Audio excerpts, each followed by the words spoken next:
Well, I will remind you both that I was a university professor, and so I have a certain bias towards wanting people to at least understand at a conceptual level what's happening. Abstractions still leak. Abstractions are useful, but there are things that aren't represented by an abstraction, or it wouldn't be an abstraction. And so what I believe in terms of what a software engineer needs to know is a lot of it comes down to what is important for your particular system to be a success.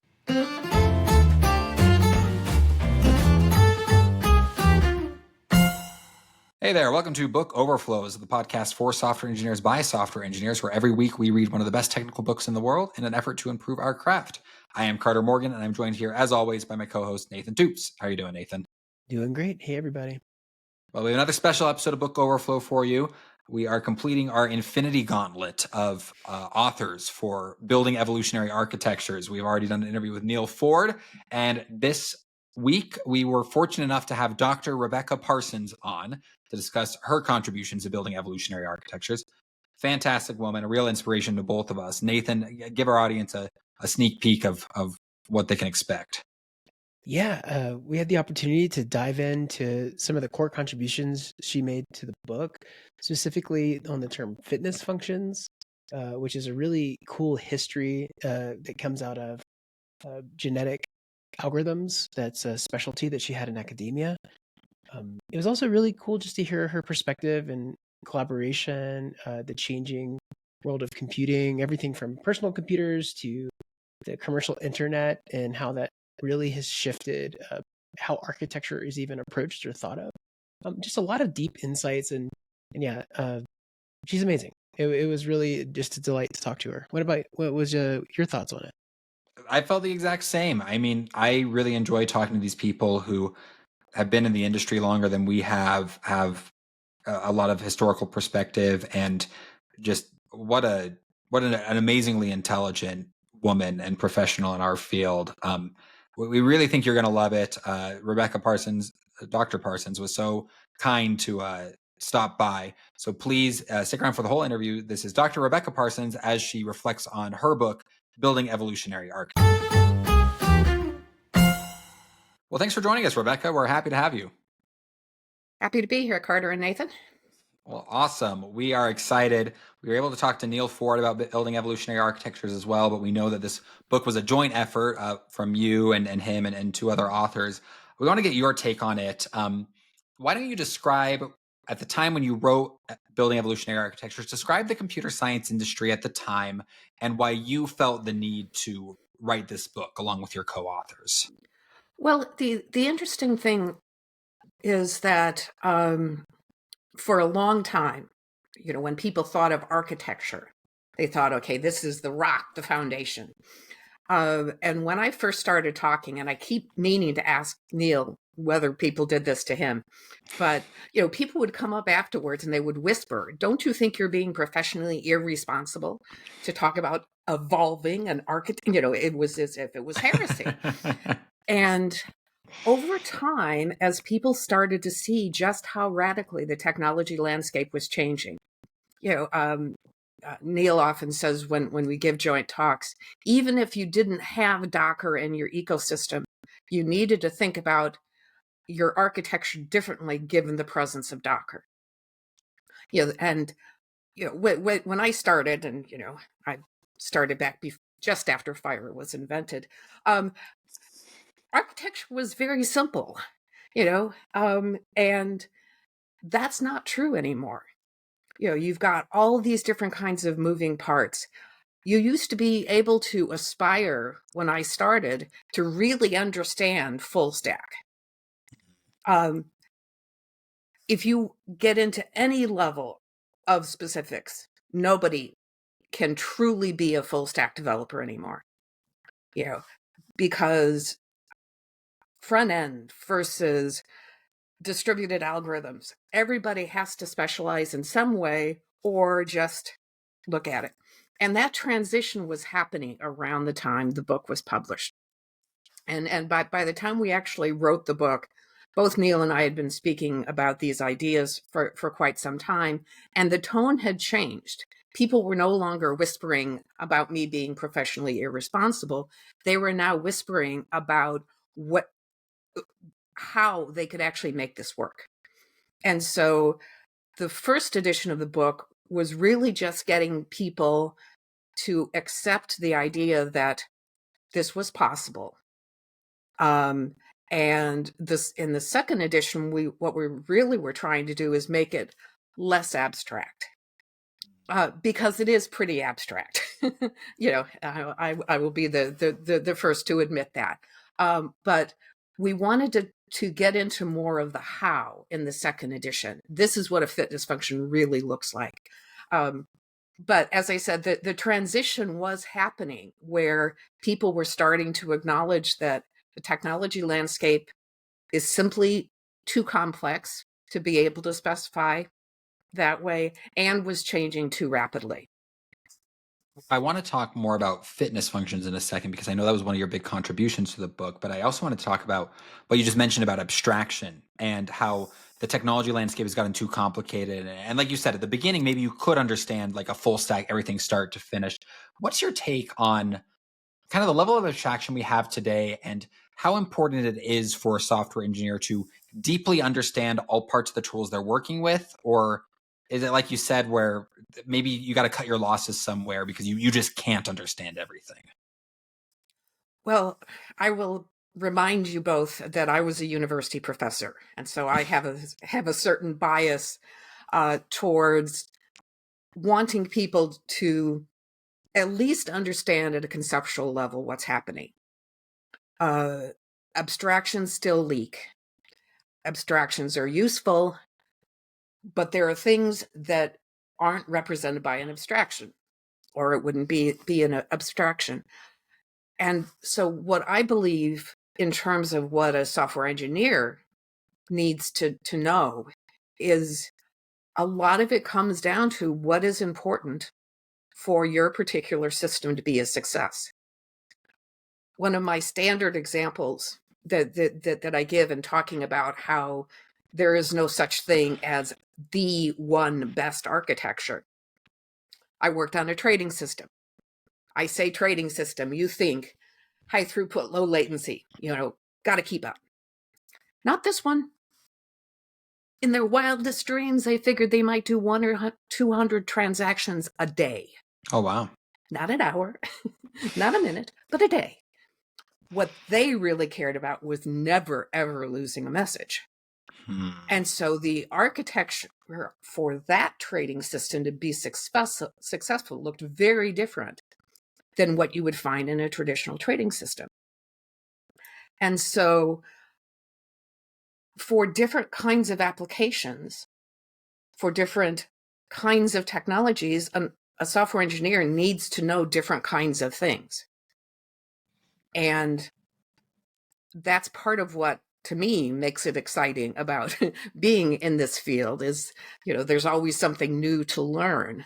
But I do believe that we're really getting to the point where cross-functional, multidisciplinary teams are really the only way we are going to be able to successfully deliver complex software solutions, because a given individual can't understand everything at the smallest level. And so if you need that high throughput style of performance, you need somebody who really understands how to get that level of performance. We didn't need that on my trading system. We needed somebody who could think about end-to-end message flows and how we were going to do traceability, how we were going to get over the fact that this was spread across 3 data centers with oceans in between them all, and at that point, not terribly reliable communication.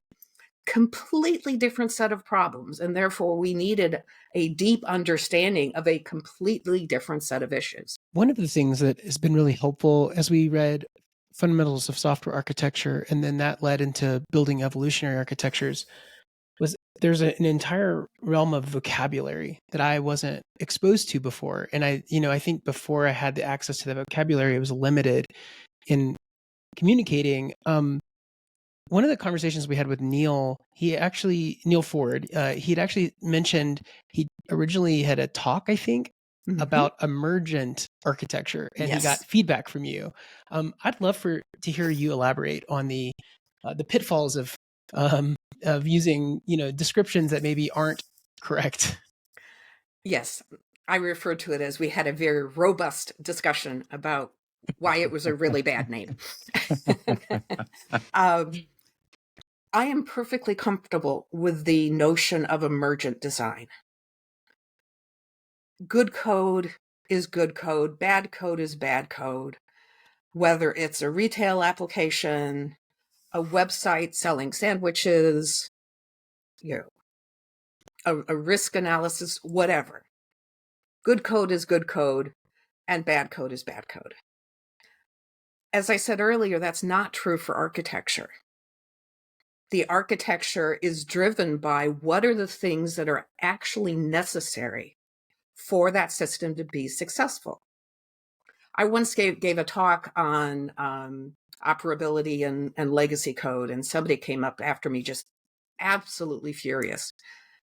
No system should ever be built that isn't 5 nines reliable, and no system should ever be built without the maximum level of, and on and on. And I said, if that's how you're looking at things, you are stealing from people. You are wasting money, because not all systems need to be 5 nines, and it costs a lot of money to get 5 nines.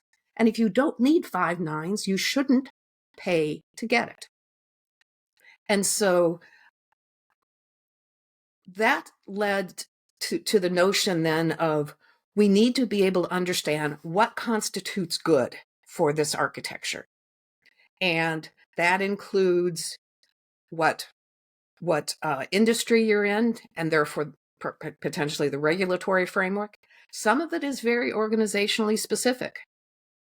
And it has to do with the application. It has to do with the customer base. All kinds of things determine which of all of the potentialities are of importance.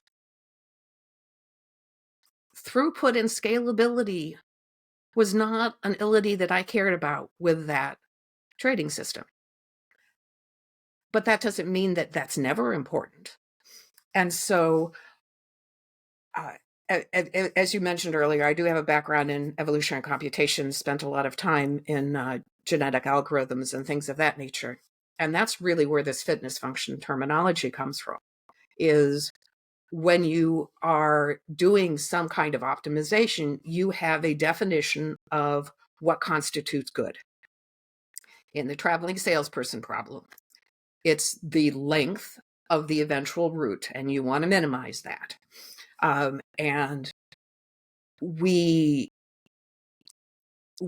started using that notion of an architectural fitness function to be able to say, for this architecture, these are the characteristics that we think are important.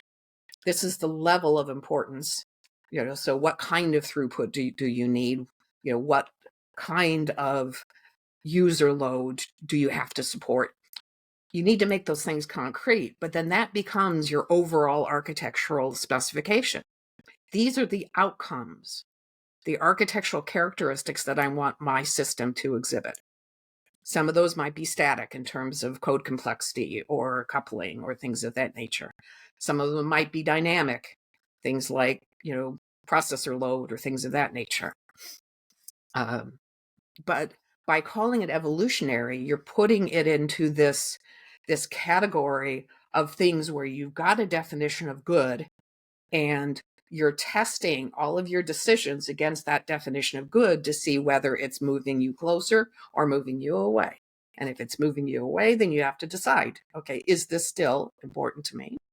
Or has some change in the technology landscape meant that I need to reevaluate what constitutes good for my system?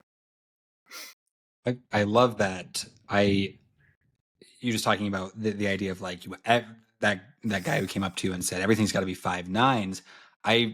My last job, I worked for one of the cloud providers, and I worked on private networking software. And so for us, it was a big deal if latency breached, over 30 seconds or something like that, right? Like that was like shut everything down. If we got below 5 nines of connectivity, right? If our networking software was starting to drop traffic for our clients, right? And that was like, again, that was huge. Some and everyone. I now work for a different company doing internal marketing software.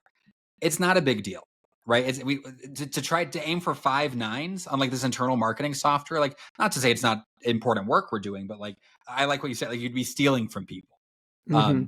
And we love that reading both Building Evolutionary Architectures and Fundamentals of Software Architecture. Just the importance of kind of evaluating trade-offs. And like you say, it depends. How do you think engineers develop a good intuition or a good judgment for evaluating those things, and not being like that person who went up to you at the conference and said, you always got to have the 5 nines? I think a lot of it is understanding the consequences of the decision, and some of it really comes down to making sure that at least someone is asking the value question. One of the clients I worked on, it was a retailer, and there was this weird error condition, and we had estimated it, and it was going to take a ridiculous amount of development time to deal with this automatically. And we took it to the person who, this is how she referred to herself, the scope witch. And I said, okay, here's the situation, here's the cost. And she did a data warehouse query and found out that over the last 5 years, it had never happened more than once across the entire retail estate.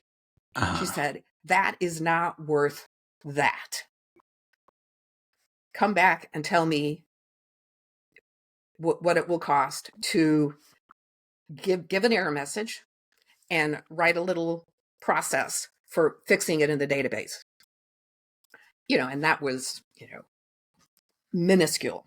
And then she went and convinced, the rest of the business stakeholders that no, you were not going to deal with this automatically because it's not worth it. And, could demonstrate it. We so often don't ask that value question. One of the things as software engineers that we have to get better at is to think about it from the business value perspective rather than the technology perspective. I mean, I'm a geek like the rest of us. I love technology, but you also have to know your audience. And sure, from a purist perspective, no system should ever go down. No bad code should exist in the world, ... We know those things aren't practical. And so understanding the true cost and the true benefit of doing something is how you have to start framing that conversation. And sometimes it is worth it, but oftentimes it's not. And once you first get over the hurdle of, no, I can't dial it up to 11 on every one of the ilities, because, by the way, some of them are mutually inconsistent. Once you get past that, it's like, okay, which ones do really matter? I'd never heard the term fitness function before this, and now I'm absolutely in love with it because it ended up, there's like a Venn diagram in the book that kind of shows all these disciplines of, either testing or proving out that something is correct.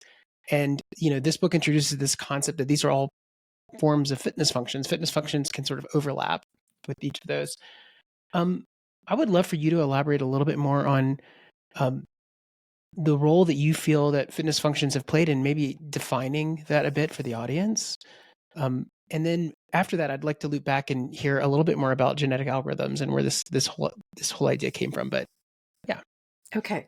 So one of the things that we found useful in that overarching nature of fitness functions, it really allowed us to compare apples and kumquats. the security people come in with their specifications, plop. The operations team, plop.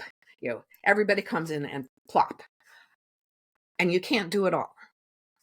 And so by teasing these things apart, we've done two things. First, the single most important characteristic of a fitness function is you and I will never disagree on whether or not it passes, which is why something like maintainable can't be a fitness function.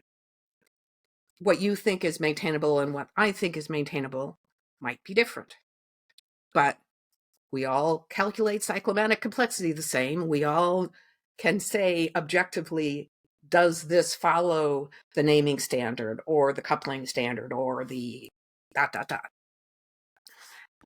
Once you get that, and that is work to actually specify in that objective, not hand-wavy way, what we're actually trying to achieve, then you start to be able to look at, okay, so this is what the security people are trying to achieve and the level that we really need to get to.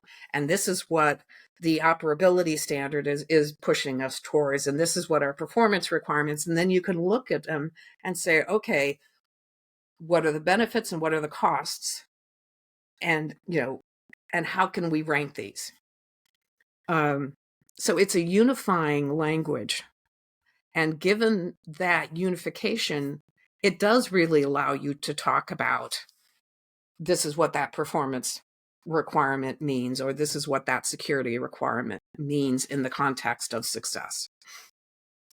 The other thing I want to say about fitness functions is I do think there is kind of this back and forth. Gee, I really want to do something about this. Okay, well, how might I define a fitness function? And you start with one that is the moral equivalent of maintainable. And then you start to say, okay, what am I really trying to get at? What is the real root of the problem? And then you can start to say, okay, now I know how I might implement something like this. We'd like for them all to be automated, but some of the things you might just not want to automate, or maybe you can't. Or maybe you can get to a particular level. One of my particular favorites, there was a client of ours whose legal teams, their lawyer actually came to them and said, so all of these open source projects that we use, when they change their licenses, they're going to notify us, right? And of course, the teams just laughed. No, they're not. And so the lawyer said, well, then you can't use them because I don't know at any given point in time whether or not the license is something I'm comfortable with. And so, the team started throwing around ideas and, oh, well, maybe we can do some kind of natural language processing of it to, decide semantic equivalence. And then somebody came up with a brilliant idea to simply hash all of the license files and put in a test in the build that hashed the license file and compared it to the pre-hashed version. And if they didn't match, it sent an email to the lawyer with the text of the new license file. And so the lawyer was happy because he got a chance to check. And once he signed off on it, they changed the test. And I just thought that was a brilliantly simple approach to the problem but it also, they came to that because they focused on what is the real concern. They weren't lawyers. They couldn't look at the license files and actually know whether or not that change was substantive or not. They just needed to know it changed. And the simple hash is born. And so that whole construct of making sure that it is concrete enough that you and I won't ever disagree tends to focus the mind on what is it you're really trying to prove, and why is it that it's important for us to be able to prove that. That's fantastic. So genetic algorithms.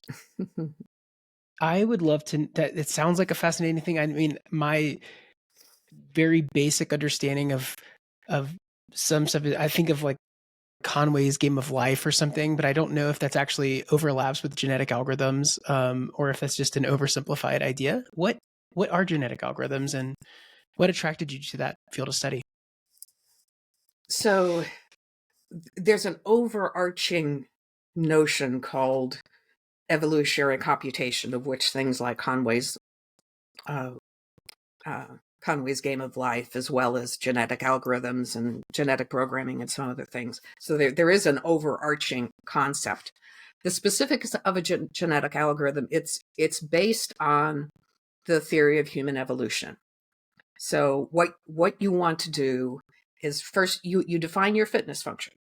What constitutes good? I'll use the traveling salesman person problem because everybody knows, or at least a lot of people know what that is. For those that don't,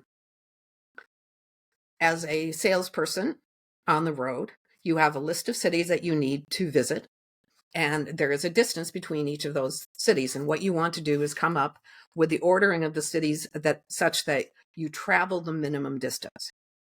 So that the fitness function is you want to minimize that additive distance. In a genetic algorithm, the fitness function is obviously the first thing. Then you have to decide how to represent your problem. The easiest way for something like the traveling salesman person is I'm just going to have an array that is the list of cities. And then I've got, my sort of reference data, if you will, the distance between the cities, and then the fitness function is just sum up those distances. So the next thing is a crossover operator, which takes two different instances, if you will. So two different potential routes.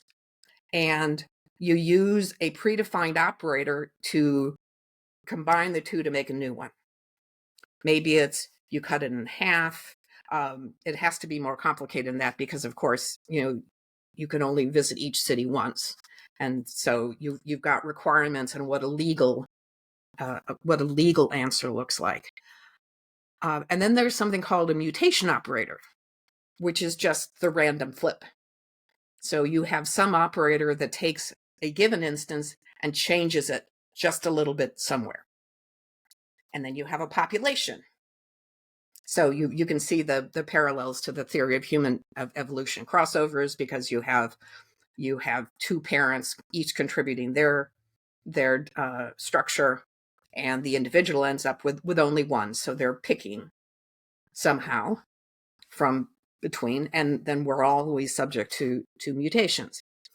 And so then the main engine of a genetic algorithm is you start with a random population, you evaluate that population, each of the individuals based on your fitness function, and then you do crossovers, selecting on the basis of probabilities.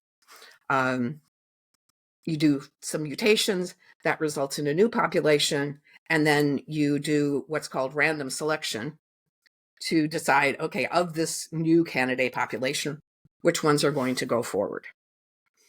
And that's a genetic algorithm. That's amazing. I really love these. As computer science expands, we now are getting these sort of interdisciplinary crossovers in different fields of study.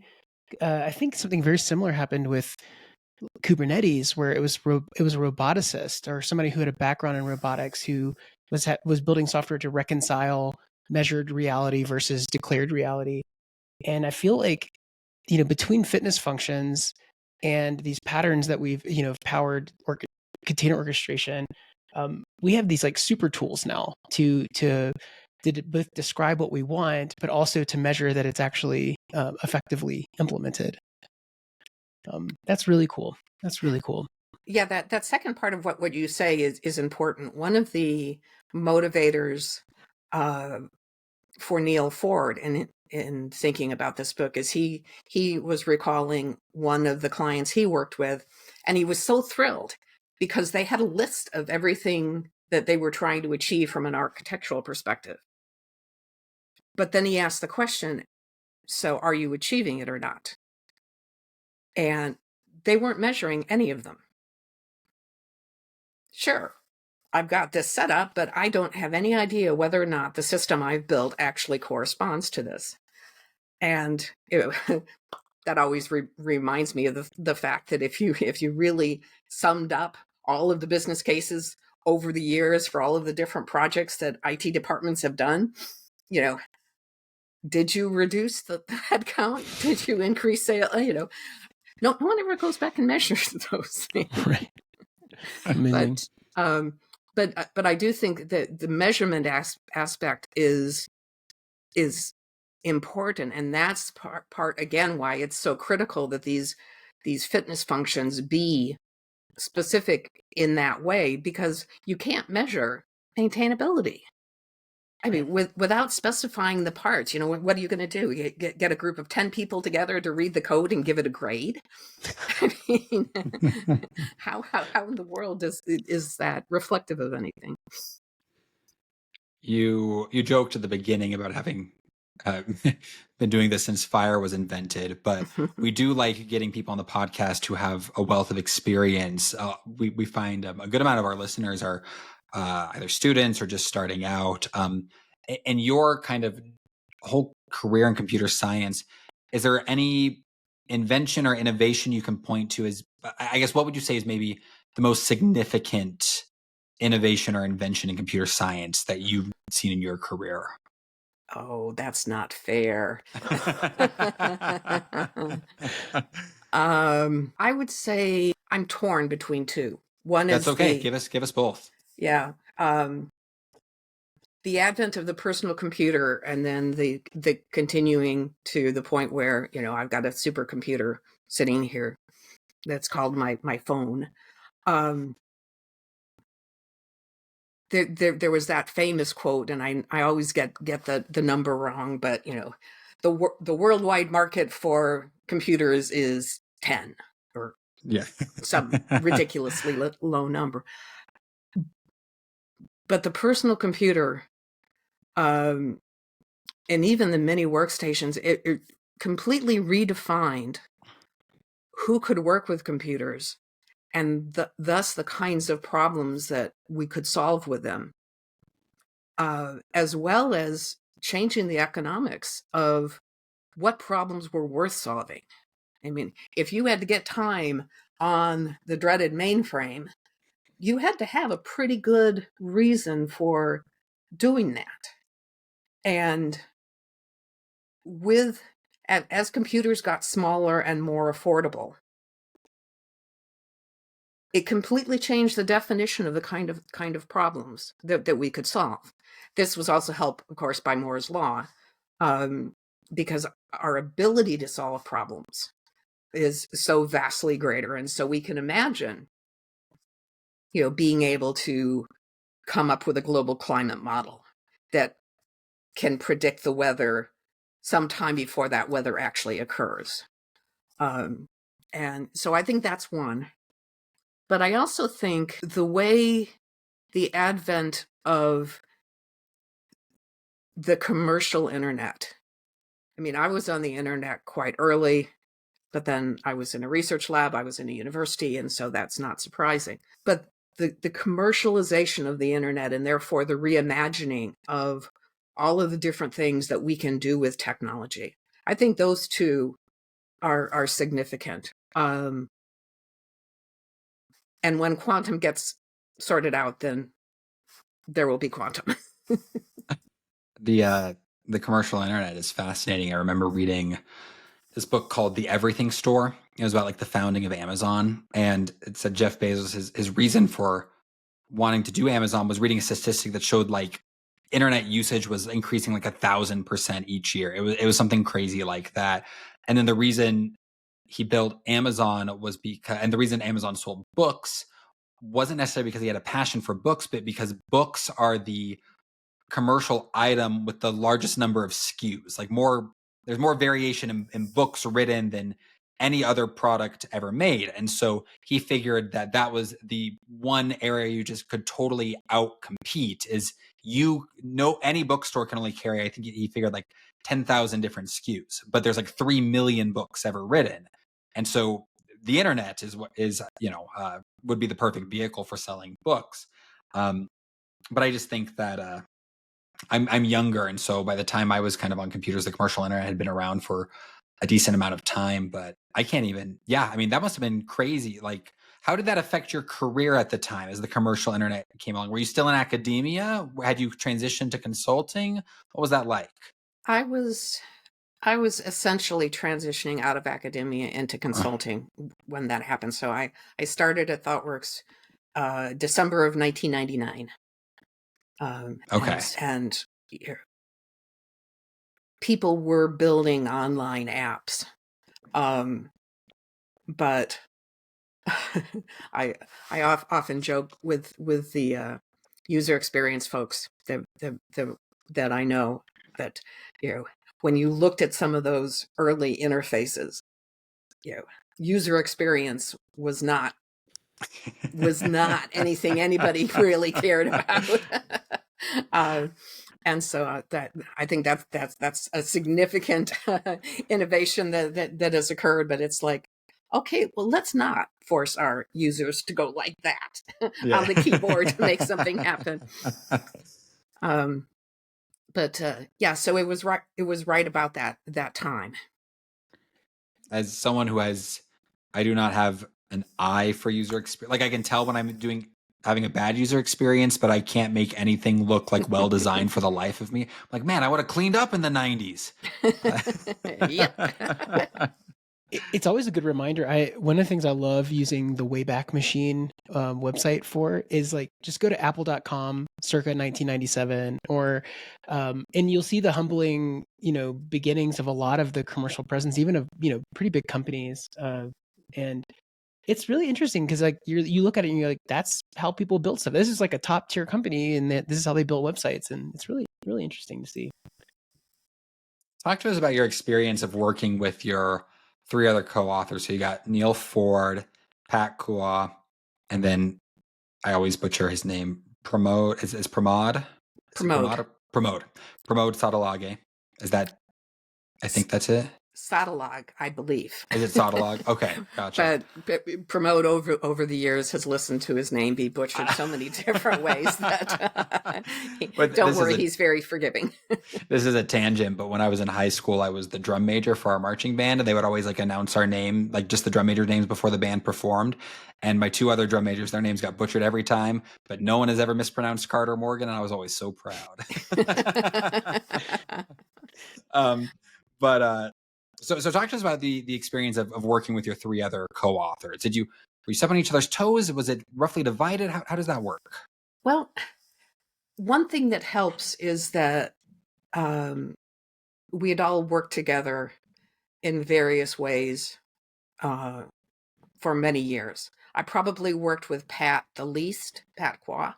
Mm-hmm. But I think I might have been Neal's first sponsor or whatever we called it back then. And so he and I had worked together for a long time. It really helped that we had different parts that we were particularly interested in. When we were doing the first edition and when we had that one face-to-face meeting, Pat has always been very interested in the team aspects, and the people process aspects of it. I was bringing a lot of the background in evolutionary computation, thinking about fitness functions. Both Neal and I had been developing the foundational ideas for years, literally, in talking about this. So we each had, and then for the second edition, always used to joke about Pramod. We've always tried to encourage all software engineers to be able to do basic database tasks. But sometimes you need Pramod. It's always like, if data is the problem, then you want Pramod. And so having those clearly laid out areas of responsibility helped a lot. The tech that O'Reilly uses does help as well, because just like, a team of software developers works in Git to develop code, that same kind of software underlies O'Reilly's stack. And so we could collaborate. I could see what kinds of changes Neal was making. Neal could see what kinds of changes I was making. But I also think that just kind of having a contract, not a formal contract, but an understanding. Neal was the main author. And part of that was he had the most experience writing books, but having that be understood, I think is important. Anytime you're collaborating, understanding how you're going to work together, and also having the trust and mutual respect to say, actually, I want to talk about that, because I think we need to approach it this way. I've been a big fan of interdisciplinary research for quite a while, and I view it the same way.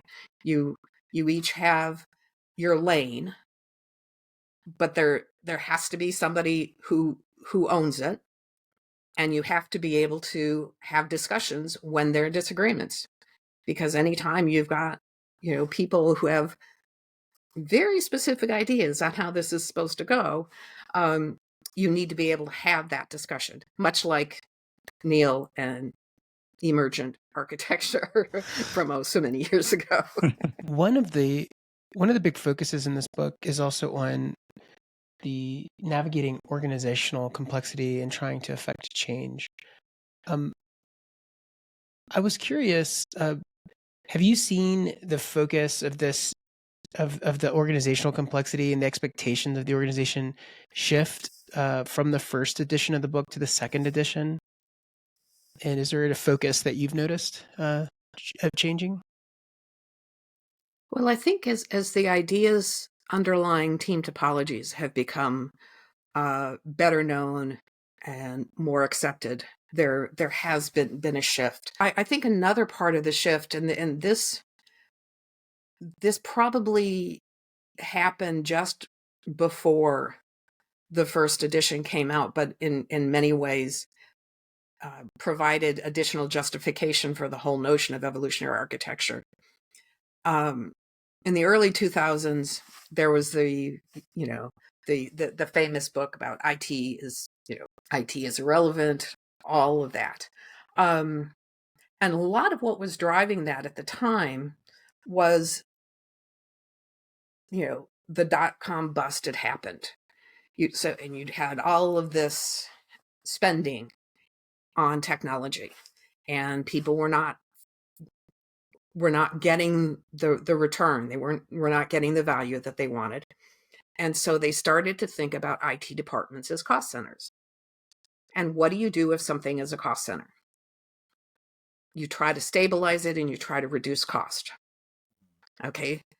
Stabilizing from an IT systems perspective is don't deploy too often. Reducing cost is in part achieved by standardization, and then also resource pools. Okay. We can just barely get by with 3 DBAs if they're all fractional DBAs. And then you give a request for a database change, and okay, your DBA will be assigned to you in 2.5 weeks. And there's nothing you can do about that because it's a constrained resource pool. And then all of a sudden, as the commercial internet really started taking off, and all of the disruption that was happening, businesses started to say to their CIOs, why can't you deliver faster? And it's like, well, what do you think I've been trying to do? You've asked me to stabilize, you've asked me to reduce cost. It costs more to give everybody their own DBA and maybe have them do other things as well, in addition to their own user experience person and, dedicating a pool of developers. That costs more, but you get things out the door faster. And so we went through this shift from the prime organizational motivator of the IT department was to not impact the bottom line too much by reducing it. And all of a sudden, we started reimagining technology as something that could be a top line driver. And you organize and you incent differently if you're trying to reduce costs versus increase revenue. All of the metrics of success are different. How you're going to organize is different. And so we saw that shift happening in the way the fundamental way organizations thought about technology. It wasn't any longer about keep it stable. It was more try not to break it, but we need to get this stuff out of the door. And I think the research, the DORA metrics and the research underpinning the DORA metrics and the Accelerate book are a real example of that, of how in the way our industries are using technology, the old way of thinking about technology as a cost center just doesn't make it anymore. You are not going to get the value, the enterprise value that you can by trying to constrain your technology organization. And so I think that that was a radical shift, even in how technology was thought of. More and more organizations are understanding that they are a technology company that happens to provide banking services or sell shoes or something like that. And maybe that's not the way they brand themselves, but if they don't think of themselves internally as, needing to understand how their technology strategy impacts their business strategy, they're not going to be able to thrive. What would you say there's an engineer who finds themselves in a culture like that still maybe is mistakenly applying some of those cost center philosophies to their technology organization. They pick up Building Evolutionary Architectures, are sold on it, think that this is what they need in their organization, but are having trouble getting kind of buy-in from maybe other engineers or management. What would be your advice to them?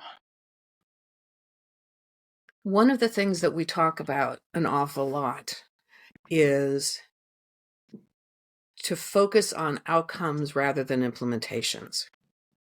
And so, and that's a real shift for architects and architecture groups. It used to be the architecture group would tell you from on high, this is how you're going to do something. And the teams would scratch their heads and say, I don't understand why they want me to do it this way. This makes no sense in my context. The whole fitness function paradigm is all about outcome. It's about what is the system actually doing? What is the behavior? What is the system achieving? And if you start to focus on that, you can get people moving away from, but I told you you had to use this queuing system, to the new queuing system that I'm using gives me these characteristics, which you say you want. And to me, that's been the most effective strategy for changing people's minds, is help them understand the outcome, but help them understand the outcome in business terms. One of my favorite stories relative to that is I was working at a retailer in the UK. And one of the guys came up to me and said, they won't give me permission to run the database recovery test. I said, okay, give me your pitch. And he started talking about what database recovery looked like and all about the indices and all. And I said, stop. go back and ask him if he wants to know how long it will take the database to come back up if it goes down on Boxing Day, which is basically the UK equivalent of Black Friday. And he kind of looked at me, but he said, okay, and he went off. Test approved. The guy didn't care about rebuilding indices and all of that stuff. He wanted to know what the impact was. And the impact has to be described in terms that matter to them. I kind of alluded this before. We all love tech. That's why we're in tech. I can't imagine doing anything else. But just because I find some of these things fascinating doesn't mean, the CFO is going to be interested in it. And we have to be conscious of that. And so that's the other thing, is understand enough about what are the business impacts of the problem this person is trying to solve. And then communicate what that potential outcome is, what the cost is, and demonstrate that you understand what it's going to take to actually fix this thing that you're talking about. But it's got to be done in business terms. I love that. That's something I've tried to keep a good handle on throughout my career as well, is thinking, like, I encourage engineers, like, the first thing you should do when you get a new job is figure out how they make money. Like, figure out, like, what's the business problem we're solving here, and then everything else kind of flows downstream of that. Yep. How they make money, what their competitors are up to, and thinking about those two things can then also provide the impetus for, gee, if we did that, which no one else is looking at right now, this is how it could help our business. And that's one of the things I hope the ideas around things like continuous delivery, continuous deployment, evolutionary architecture, if we can increase the acceptance of the value of experiments, and we can start to source ideas from a broader range of places, because who knows where the next great idea is going to come from. I love it. And I love that being a theme of, you talk about kind of increasing the value of ideas and experiments. But I think one way you can increase the value of ideas is by lowering the cost, right? Which is what evolutionary architecture is all about, right? Yep. Not making it so burdensome. We loved the book. I mean, it was a great, reading it and fundamentals at the same time was really just an excellent crash course in architecture. Is there any books, we always like to ask our authors who come on, are there any books you've been reading lately, or any books you would recommend to our audience? And we say any books. We've had people recommend, I think Neal Ford recommended a great sci-fi series, right? So we've had someone recommend a cookbook. Neal. Yeah. So anything you'd recommend to our listeners? Well, I read an autobiography of Fei Li. The World as I See It, I think it's called. The World I See. Okay. She was the force behind the image tagging database that allows the training of a lot of these object recognition models. Oh, wow.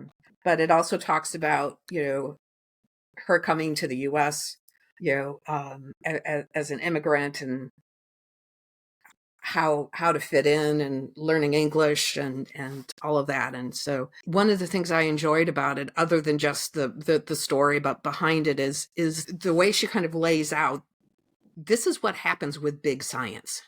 The highs of the breakthrough, and the lows of figuring out, okay, I know what I need, but how am I going to get it? And I think it's a great window into, this is somebody who had, the epitome of the big, hairy, audacious goal, and what it actually took to achieve it. So I really enjoyed reading that. Well, great. We'll make sure to include a link for our listeners. Well, thank you so much for coming on, Rebecca. It really is such a pleasure. We always love, we get to spend weeks reading from the authors, and then when they we actually get to talk to him. It's a little like surprising, like, oh, you're like a real person, you know, like you're not... I am not a robot. Yeah. and it's always great getting more insight into the books.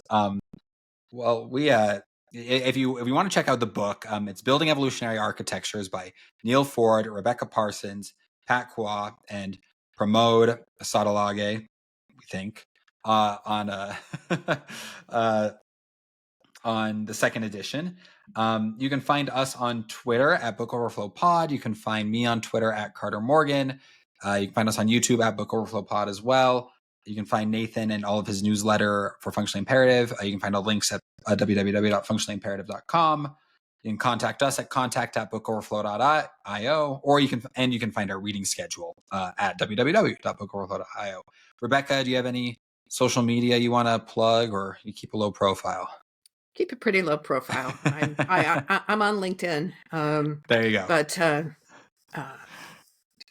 Twitter was not some place I wanted to hang out as a woman in tech.